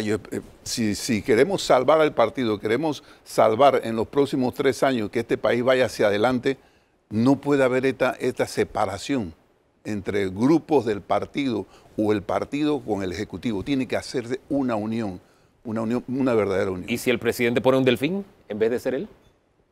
Si el delfín es tan bueno y tiene el poder y que la gente identifique ese poder dentro del partido para que sea la persona que tiene las características de poder mandar en el partido, amén.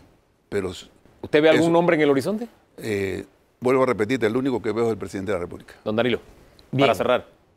Tenemos a un hombre institucional del PRD. Lo conoce por dentro, por fuera, conoce la costura por los dos lados. Y que ha sido claro. El PRD ahorita mismo tiene una situación tensa entre sus facciones. No hay comunicación, no hay acuerdos, no hay posiciones. ¿Cómo salvar? La pregunta que se hace el ciudadano es ¿cómo salvar la gestión de un gobierno que depende fundamentalmente del PRD?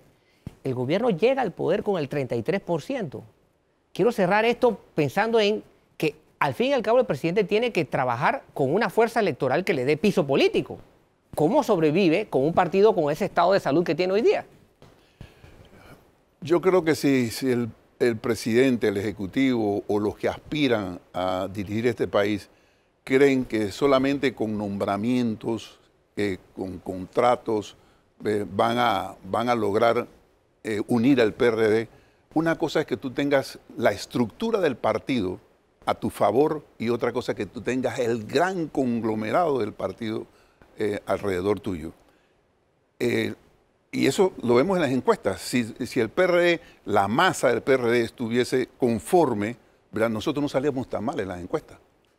Entonces quiere decir que hay una masa que no está en la estructura, que no está en la dirigencia, que no está conforme con lo que está pasando. Y el presidente tiene que entender eso. El presidente tiene que buscar la forma de no solamente tener la estructura del partido nombrada, ¿verdad?, sino que la gran masa del PRD se sienta satisfecha para poder entonces lograr algo. Ven, es la receta que deja un hombre con el conocimiento político del PRD de cómo funciona, como usted dice, conociendo las costuras de dentro y de fuera de un partido como este. Gracias, doctor, por haber estado acá. Su análisis. Bueno, PRD está en situación crítica ahorita mismo, sus facciones están en mucha tensión, ponen en riesgo la estabilidad gubernamental. El doctor Sánchez Cárdenas apela al liderazgo del presidente para que tenga mayor piso político, su gestión se vea más estable. Y lo importante es que el doctor diagnostica una situación en la que los focos o las facciones encuentren un ducto de comunicación. Aparentemente esta crisis de existencia o de convivencia política deja entrever que hay ductos, los ductos de comunicación están tapados. Y ese sería el primer reto que tiene que sobrepasar la dirigencia del PRD actual. Y propone que sea el presidente y que el presidente el que destape esos ductos. Que necesita urgentemente un piso político a propósito. Así Pero en fin, vamos a una pausa y en segundos regresamos. Vamos a hablar sobre la realidad de las vacunas, lo que está pasando en Panamá y el mundo, entender la ruta que estamos tomando para superar la pandemia. Esto será en segundos con la doctora Marta Lluena.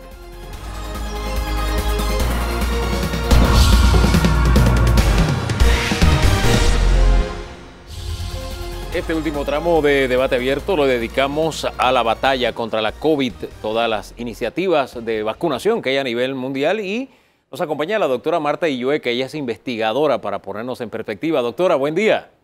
Muy buenos días, ¿cómo están? Muy bien, usted está en Estados Unidos, ¿no? Sí, en estos momentos estoy en Estados Unidos, en Delaware. Sí, estuve en Panamá varias semanas en el mes de abril y ahora pues regresé para cumplir con algunas obligaciones por acá. Bien, así que usted tiene una visual de Panamá, de Estados Unidos y del mundo. Vamos a aprovechar eso. Mire, ¿sabe? Me llama la atención, los Yankees de Nueva York presentan 8 jugadores que ya tenían las 2 dosis de Pfizer, pero ahora salen positivos en COVID. El presentador de HBO, Bill Maher, también, la misma situación. ¿Cómo interpretar esto? Tienen las dos dosis, pero salen positivos en COVID. ¿Cómo lo entendemos? Sí, hay varios niveles de interpretación, Hugo. Es una buena pregunta y saludos, don Danilo, también. Hola, hola. La primera pregunta, ¿verdad? No sabemos si estas personas ya estaban cargando ese virus, ¿verdad? Porque el virus puede estar ahí un par de semanas y si lo tenían solamente con una dosis, de pronto pues estaba incubándose. Eso no lo sabemos. Y la otra pieza de información que no tenemos muy clara es el tipo de prueba que se les hizo y si había algún fragmentito allí de la vacuna que de pronto hizo una reacción cruzada. Entonces, son reacciones raras y poco comunes, pero estoy segura que por la prominencia que tienen estas personas vamos a entender poco a poco qué fue lo que pasó. Así que no es para preocuparse demasiado, es para decir, ok, vamos a ver qué aprendemos de este incidente. Precisamente en esa línea es que pensaba, si por estos personajes ser tan prominentes nos enteramos, de cuánto más que no son prominentes no nos enteramos. Se lo pongo de otra manera.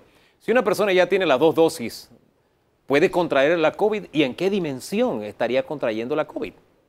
Sí, esa es la mejor pregunta que me has podido hacer, Hugo. Las vacunas van a disminuir el chance de que una persona contraiga la infección y lo van a disminuir en el caso de Pfizer y Moderna, que son las que se administran en Estados Unidos, primordialmente, casi en un 90%. ¿Qué quiere decir eso? Que de pronto esas personas vacunadas contraigan el virus, pero ¿qué van a tener? De pronto un cuadro muy leve, como un resfriado, de pronto un cuadro como un trancazo, pero lo más importante que se aplica a todas las vacunas, y aquí incluyo a Pfizer, a Moderna, Johnson & Johnson, AstraZeneca, las que han sido aprobadas por la FDA en Estados Unidos o por la EMA en Europa, es que se previene uniformemente la muerte por COVID y la enfermedad severa por COVID. Entonces, si podemos lograr que la COVID se convierta en una enfermedad leve y moderada gracias a las vacunas, eso va a ser un triunfo inmenso y una gran paz para todos y una vuelta a la normalidad. Con esa expectativa también importante y aprovechando que usted está en los Estados Unidos, comienza la vacunación de los jóvenes de 12 años hacia arriba, ya recibió el visto bueno y se comienza esa etapa. Háblenos de eso, doctora, pónganos al tanto. Sí, gracias a Dios, pues las compañías, no solamente Pfizer, aunque Pfizer es la primera en obtener esta autorización, pero también Moderna y las otras, Johnson & Johnson y AstraZeneca, habían comenzado ya los estudios en la niñez, porque los niños no son adultos pequeños. Los niños tienen su propia fisiología y sus propias características de desarrollo. Entonces, Pfizer es la primera que logra completar sus estudios bajando a la edad de 12 años y recibe esa autorización por parte de la FDA. Entonces, eso es un gran logro porque una de los componentes sociales y culturales de esta pandemia es nuestros niños y nuestros adolescentes que necesitan estar de vuelta en la escuela y que no habían podido. Entonces, ya con esta disponibilidad y permiso, al menos en Estados Unidos y ya en Europa se espera en las próximas semanas la misma autorización. Ya entonces tenemos un componente importante de la juventud que va a poder protegerse, ¿verdad? Porque ellos pueden ser vectores de la enfermedad, aunque no les dé muy seriamente, pero ya pueden entonces ayudar a bajar esa transmisibilidad, ¿no? Que tanto nos preocupa por las personas vulnerables. Ahora, ese hilo conductor de los jóvenes y las escuelas me trae un poco a Panamá, porque el cálculo es que a los mayores de 12 años podría comenzárseles a vacunar en nuestro país en el último trimestre del año, fue lo que nos dijeron, creo que fue el doctor Ortega Barría el que nos lo dijo. Con esa perspectiva, ¿tendríamos que pensar que la vuelta a clases sería el otro año? Los docentes están diciendo, si los jóvenes no se vacunan, no vamos a dar clases. Es más, la semipresencialidad, ¿usted la ve posible a pesar de que los jóvenes no se hayan vacunado? Sí la veo posible por dos razones. La primera es que Panamá ya está a la vanguardia de vacunar a los docentes. Claro, porque la parte crítica aquí de volver a clases, ¿verdad?, es que no queremos exponer a los docentes que pudieran ser vulnerables a una enfermedad severa. Entonces, número uno, queremos tener a docentes que están vacunados y protegidos. Pero luego queremos también tratar de bajar la transmisibilidad, y aunque los pacientes jóvenes, los chicos, los adolescentes, tienen una menor susceptibilidad a la COVID, sí sabemos que puede haber algunos casos pediátricos y algunos incluso hay un síndrome. Síndrome es una condición médica que se ve en pediatría exclusivamente y que ocurre con COVID y que es bastante severa. Entonces, no tenemos que cerrar la posibilidad de volver a clases. Lo que tenemos es que hacerlo de una forma juiciosa y cuidadosa. Vacunamos a nuestros docentes, ya podemos vacunar de 12 años para arriba. Y ya sabemos, bueno, si seguimos el modelo, por ejemplo, de Estados Unidos, ya sabemos que dentro de las escuelas, acá ya se ha disminuido la distancia social, Hugo y Danilo, se ha disminuido de 2 metros a 1 metro, porque la COVID es muy poco frecuente en esas edades. Sí ocurre, pero muy poco frecuencia. Entonces se puede hacer, pero hay que estar atento al nivel de transmisión comunitaria. Hay que estar atento a si estamos tratando con un rebrote en algún lado. Entonces, claro, ahí cambian las circunstancias y tenemos que estar preparados para que si hay que abrir y luego cerrar, podamos tener la continuidad de las clases en línea. Entonces, yo pienso que se puede hacer, pero claro, hay que hacer un malabarismo aquí estratégico para hacerlo en la forma más segura, pero nuestra niñez necesita ese contacto social y ese beneficio que solo se consigue con las clases presenciales. Buenas, doctora. Encantado de tenerla como siempre. Doctora, ¿hay alguna pista de cuánto tiempo dará la vacuna de cobertura a quienes la reciban? Y se lo pregunto porque hay que recordar que el director de Pfizer dijo que tal vez sería necesaria una tercera dosis, que muy probablemente entre 9 meses y 12 meses. Además, tenga presente que si estamos hablando de esos tiempos, cuando estemos terminando con los últimos que reciban esta vacunación, si acaso vamos a tener un par de meses de respiro para arrancar de nuevo con los primeros que recibieron la vacuna, y esto será una cosa de nunca acabar entonces, doctora. Sí, bueno, vamos a tratar de ser positivos, ¿verdad, Danilo? Yo prefiero, en vez de hablar de una tercera dosis, yo prefiero hablar de la posibilidad de que haya que vacunarse todos los años. Y tenemos pues que en eso, sencillamente, ser positivos. Lo hacemos con la influenza. La influenza ya sabemos que todos los años nos traen nuestra vacuna y nos las ponemos. Entonces, comenzando por allí, yo más que tercera dosis, yo lo veo como la posibilidad de que necesitemos refuerzos cada año. Y yo creo que podemos manejar eso, ¿no? Ese es número uno. Número dos, muy importante lo que me preguntas, ¿cuánto dura esta inmunidad? Se ha malinterpretado la data disponible. ¿Por qué? Porque ha habido estudios que a los 6 meses de la vacuna dicen todavía hay inmunidad muy activa. Sí. Y se ha malinterpretado para decir que solo dura 6 meses. Eso no es así. Hay data que muestra que dura activamente no menos de 6 meses y aparentemente ya tenemos data que dice que entre 8 a 10 meses todavía está esa posibilidad, esa habilidad del sistema inmune de producir anticuerpos. Y recuerden que hay 2 vías, por lo menos 2 vías importantes del sistema inmune.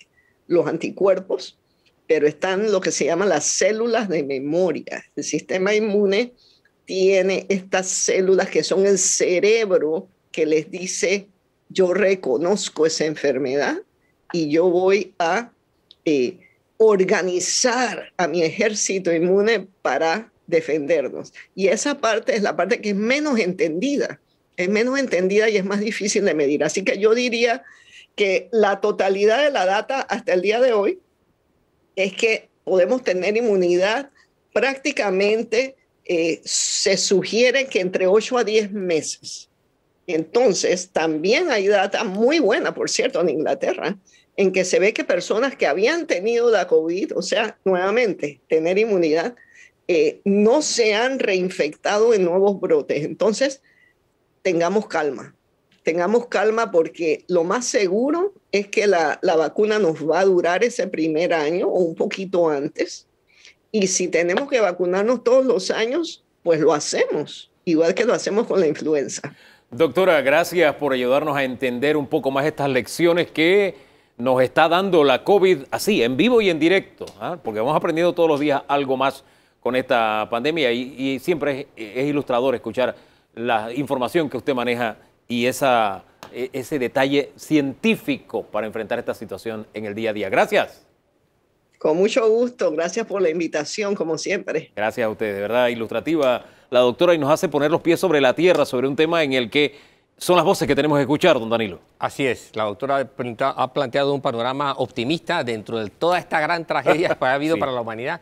Ha planteado un escenario optimista, vamos en el rumbo correcto y bueno, las expectativas son de que tanto para las actividades como la educación hay una vuelta a la normalidad de manera progresiva y también que confiemos en que tenemos que acostumbrarnos a esto cada año a convivir con esta vacunación.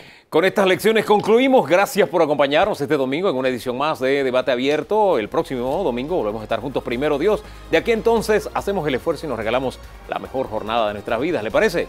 Bendiciones.